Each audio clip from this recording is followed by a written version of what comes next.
then the house, they brought it here and put it together, including the roof, the handmade balcony and whatever, in 16 days. So it was exactly the opposite of it. Where was it built? Not far from here. We are super happy with the quality compared to the Chinese, which the wood wasn't properly dried. This one was properly dried and it's massive. So, and we wanted a traditional house, so the food and we need water. But we did even more. I'm the paparazzi. Created a little pond. Be careful, I don't see you. If I step on you. No, it's too small. But we made a bigger one up there. We might put fish there. We might not.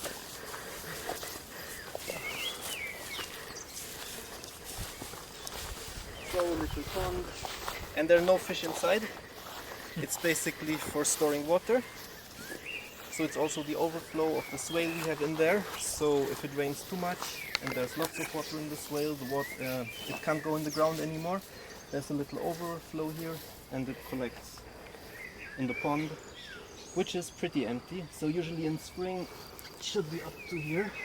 So you can see just by the level of the water in the pond that it's a relatively dry spring this year.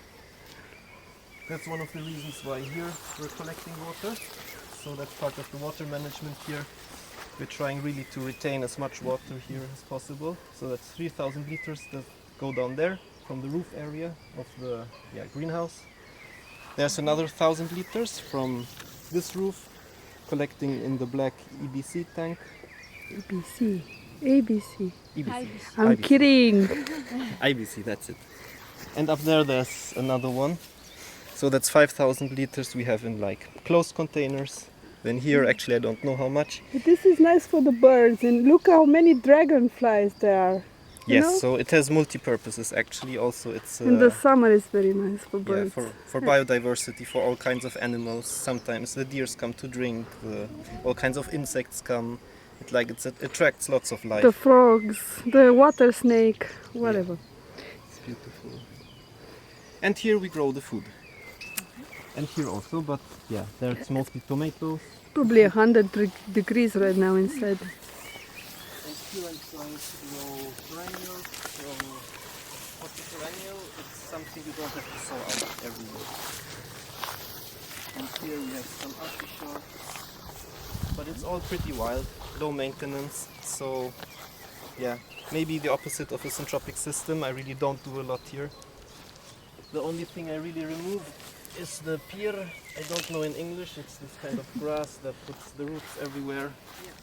That's really annoying. But apart from that, I leave most things to grow.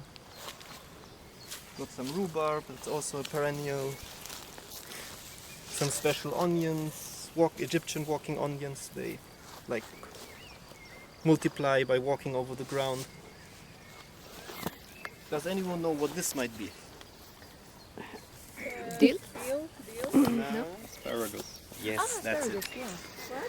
What? So I started it, this is the second year, I started it from seed. And this year we had the first spears, but they're not there anymore. And from the third year onward you can harvest. But also it's a perennial, so from then on you have a few years of harvest without much effort. And if you look down here, we have a clay soil. And what I did here, because asparagus actually like sandy soil, I had to bring some sand in. You can still see some of it. And I think it actually made a difference. Did you mix it together or you just I just put it on top. on a layer? But it's I guess heavier than the rest, so it went down with time. Nice. Yeah. Apart from that, I'm letting the system create its own fertility, also by letting everything grow, by mulching. I just put some initial cow manure to establish it, and from then on it just grows, which is beautiful. Here's Dahlia's little garden. She started gardening this year. It's not mulched yet, no. Ground is not covered. Dahlia, Dahlia.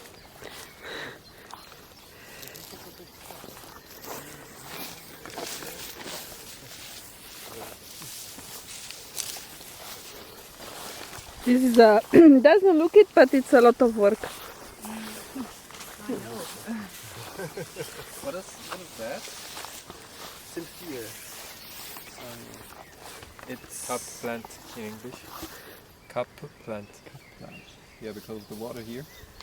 No, yeah. It's a bit of a cup. I have it as a biomass accumulator, more or less, and also for just creating a nice border. So it takes 1 year to establish its root system, and then it grows like very. German name? Sylphia. It is from Germany. Okay, good. So Just don't know. Yeah, I also didn't before. It's I read a it very because big I was plant. looking for biomass accumulators for the forest garden, and someone recommended it. Yeah. Our which isn't working. E o camera acolo. da. Da? That's a wildlife camera and it's working. Because in early spring lots of deer came and ate from my garden, so I wanted to watch them. Asta s-au pus soția ta să te verifice, să vadă dacă într-adevăr muncești. Bineînțeles. As She your knows I'm working. Right below here's the swale, isn't it? Oh yes, maybe we can see it a bit. very good, Bernie. Before I did the terrace in the swale, actually it was Here you go. I also planted Nu mai pot. potatoes, Mor aici. but now I think it's too shaded. But here you see it's just this lower line, and it continues following the hillside, so it's all on the same level. Right up, Contour line. yeah, contour line. Up to the other end of the garden terrace down there. And afterwards you created that terrace here. Yes. Okay. Yes. Here you see our old apple trees. They didn't produce the last years because we had late frosts. This year we also had a late frost, but they survived, and we'll have lots of apples, which is so great. There we have an old barn. We might go there, but let's go this way. So this space was used by Joanna's grandfather before for grazing his cows, and the cows were kept in the barn. Down there was a small garden, and where our house is now, it was just for cutting grass for the cows in winter.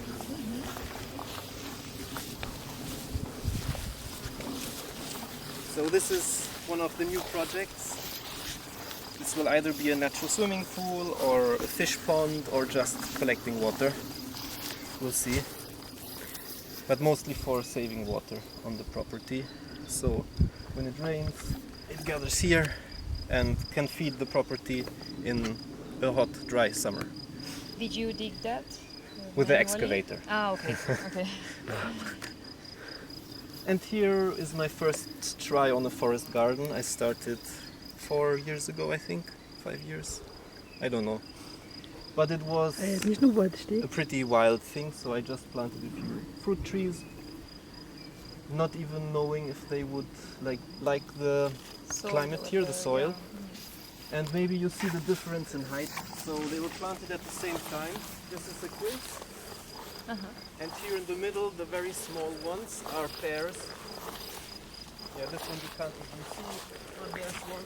I can't follow you like this. You don't So have to. you are there and so I'm here. Evidently the quince likes it here, the pear not really. Ah, thank you. Come on. The whole line is quince, and then a line. Yes. And pear one variety, and there's a different pear variety. And in between, actually, I'm creating terraces, but in a very, very slow way. I'm hitting. So what I'm doing there is every time I cut grass or branches, I put them again following the key line to accumulate biomass there and create terraces over many, many years.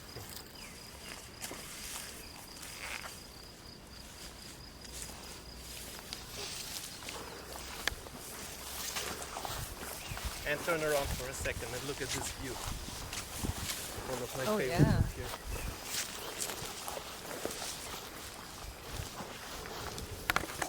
Look at the wall.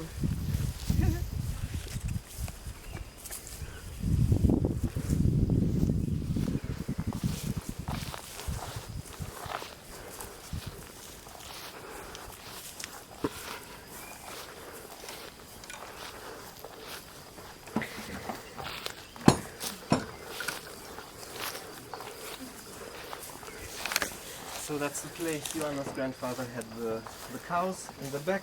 In the front he had I think tools mostly. And in the top the hay was stored. And you can come in if you like. So here you see the traditional woodwork, which is really lovely. Be So careful. no metal used in all of it, just wood for connecting, Don't hit your wooden nails for isolating. Here you can see cow dung. And yeah, we try to maintain the roof more or less to keep it dry, stop it from falling down. And here we had our first workshop actually last year with cob working. So we're starting to renovate the barn with cob, creating a floor, then the walls, up here another compartment, and then it will be for our volunteers in the future for sleeping. That's the idea. And if we get goats, they'll stay back there. Yeah. With the, exactly. What? It's no problem. It will be separate. Oh, are they annoying or what? It will be just two. Is this what's happening? What's happening? A snake. Ah, it's full with snakes here. You don't like snakes? I just saw, I think a vipera. No, we don't have that here. No. If it's a black, Small. yeah, it's Small not. brown. No. That's a homemade. Must have a We call it. zigzag on the back. A zigzag. Really? Yeah, that's not a. We don't have Okay. If it doesn't have, poisonous. it's not a viper. In the reservation. We have other types of snakes which But they're are chill. inoffensive. No, it's Blindschleiche, I don't know in English. It's a like a snake Garden living next to. snake, Yeah, yeah. something like that.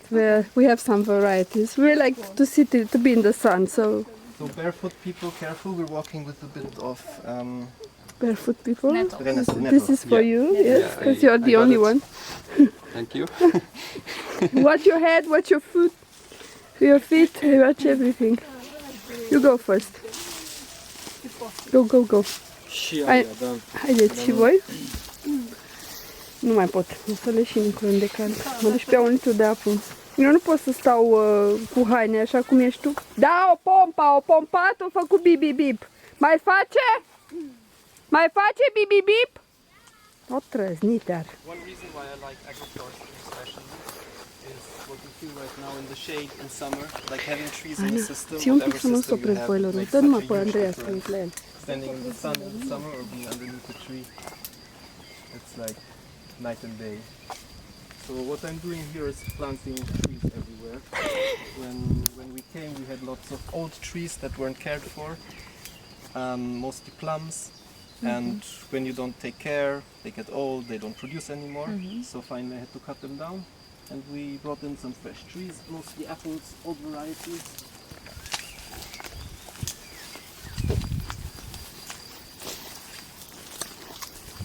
And something that Joanna's grandfather did, which is very smart, and he did it like with intention, is that he left the tree line on this side, which is the side where the wind comes from and the rains. And so it's really a perfect protection barrier here. So he also did what we do in permaculture, like observe and look at the conditions of the climate around him.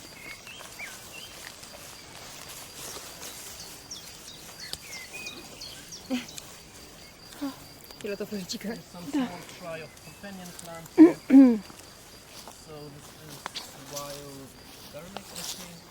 I found some seeds and just put it around the tree to keep the grass a bit away, and also it apparently like stops lots of insects that would damage the tree from coming. Is that wild garlic? Yeah. But still we have aphids here. I'm still waiting for the ladybirds to come, they'll eat them.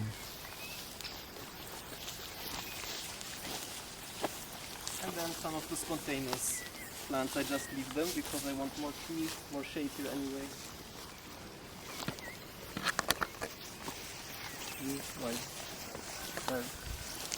Yes, we've got lots of wild cherries here.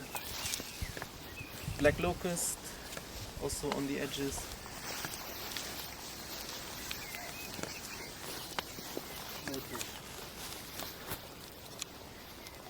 And also on the edges, maybe you notice that there are lots of branches lying there. So what people did here before was putting this barbed wire to protect from animals from entering, which I don't like because it gets rusty and is just not nice. what I do is I just put every like branches I cut there, and it creates a nice biotope. It biodegrades by time, so it's again multi-purpose. Fulfills many.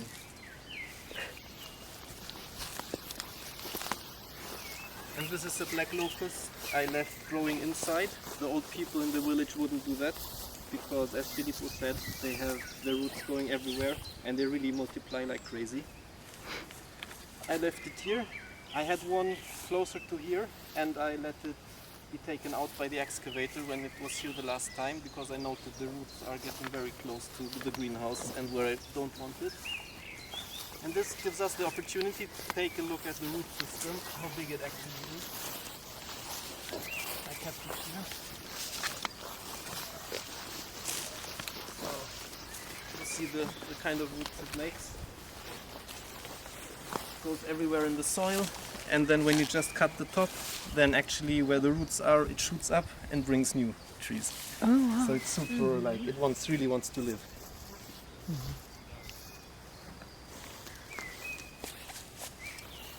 And what else to say? I'll have to go to make lunch soon, so maybe Filippo, you can continue with some observation. You want to explain the... Oh yes, with the terracing. Let's do that, yeah.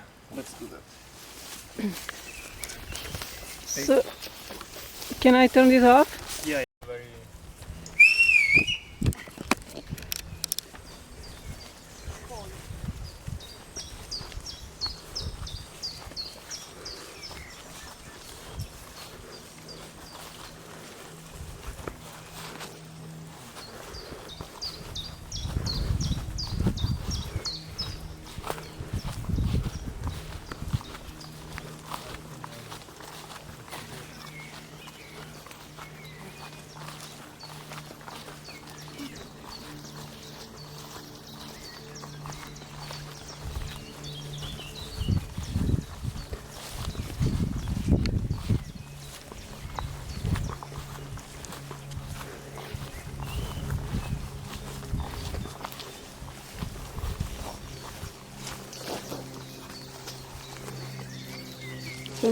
Ia-o cumva să nu te duci în cap.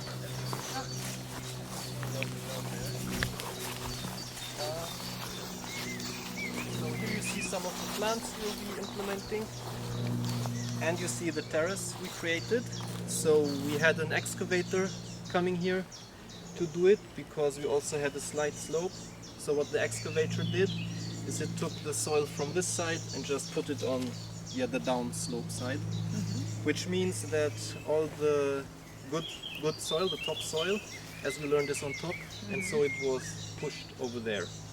So here we have the good soil, here we have the soil that was in the B horizon, and that's why underneath the hay on this side, so we have two planting rows, one here and one there, where you see the posts, and the one towards the upper hillside we put some cow manure to add fertility.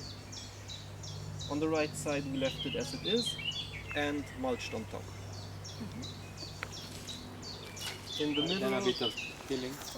yes, right. So before we did that, we also had to loosen the soil, aerate it, but we didn't have any yeoman's plow or something like that. So we just told the excavator to take out the soil in the whole planting line up to a depth of 1 meter, 1.5 meters, and then push it back in. So this led to this pretty compact soil, as you can see, to be broken up into small parts, having air in between. Then when it was pushed back, it was more aerated already. So it was kind of plowing without having a plow. After that we added the biomass here no. We did some tilling to break it up further on the top, and then covered it with the mulch. And here it's a kind of swale with a slight inclination on this side.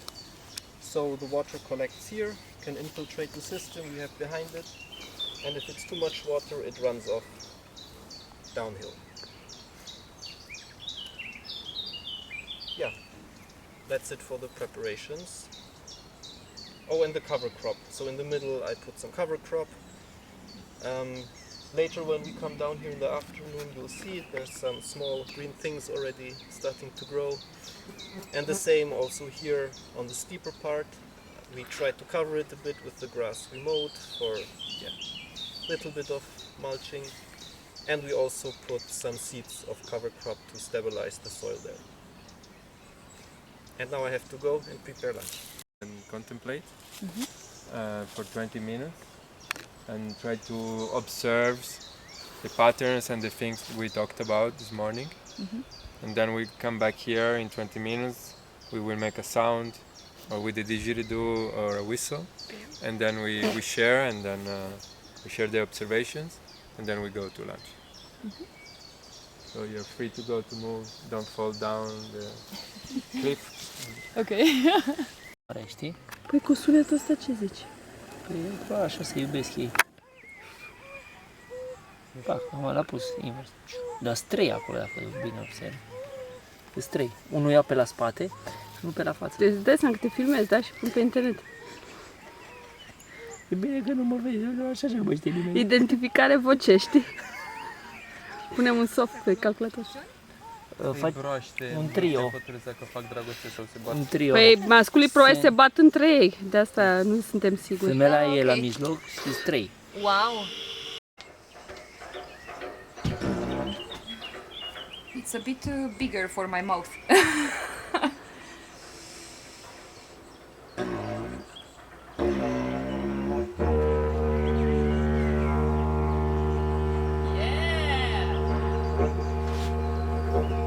Tulnicăreasă. Can you do the circle breathing? You know? I don't. Circular breathing. Circular, yeah. Work for Bernie. He's coming.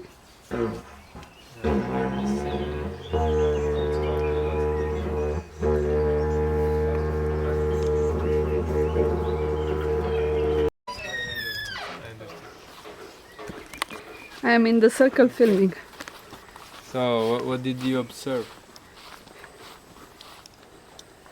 We can do a bit popcorn style. Everybody can talk.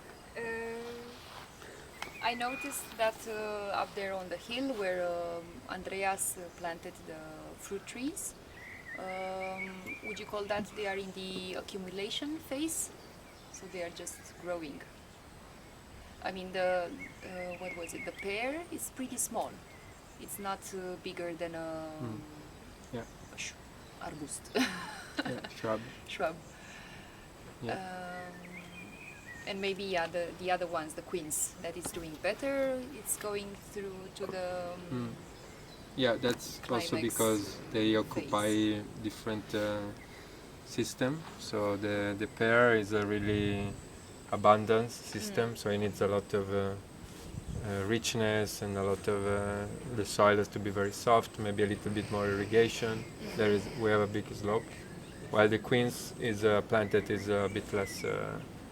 It can grow better also without a lot of sun, since we are in a northern slope, and it's a bit more resistant plant. So that could be an observation. I think there we could still be in a kind of colonization. Because where we have grass, it's still so the plants have been put in a colonization environment, and they don't have other species that can support. As we will see later, we are not just planting our focus plants, but we are planting all these other plants that will support. And so that we create already the same environment where a tree would grow. So where are the trees growing? Normally on the edge of the forest or into the forest, or where the meadow has been abandoned for a while, and where we had, as we said before, a bit of shrubs and other plants that are creating the right environment. What else? Well, I was walking on the path and I saw places where there were ferns, And then right at the edge, like there's so much vegetation in this kind of plants that go in the middle, but there was like right at the edge, like a very baby oak, I think, like oaks. So I thought oaks would be later in the whole process, and they wouldn't be here with the, I guess, willow you could call that. So yeah, Acacia, no? yeah, the ones that are in the middle phase. What was that phase? The accumulation phase. Yeah, so that's all I noticed. I was like, Yeah, let's collect some other impression. Maybe we can discuss and have some consideration. Some of the trees had weeds and that wild garlic around them, which is keeping humidity. These the trees that were planted, right? Or the wild trees. I don't know if, yeah, I think they were planted too, but I meant the ones which are here. I forgot. Plums? Where? Up there? Yeah, somewhere in this direction. And apples. I planted quite a lot. Okay. And on the left side, quince and pears Yeah, but on the right side. and apples. Okay. So would you call that cover crop? If you have something at the root? Maybe it's more like a forest garden, food forest style, where you have the tree in the middle, and you have a guild around with different plants that have different functions. Could be nitrogen fixer, pest control, root stop, dynamic accumulator, ground cover. This is it's a way. It's a bit different style, but you can also create syntropic islands where you do something like that, and you plant very densely. Yeah, the onions or the family, they help in general to regulate the pest control because they are repellent to some pests. So they are also useful around the garden or mixed with other crops.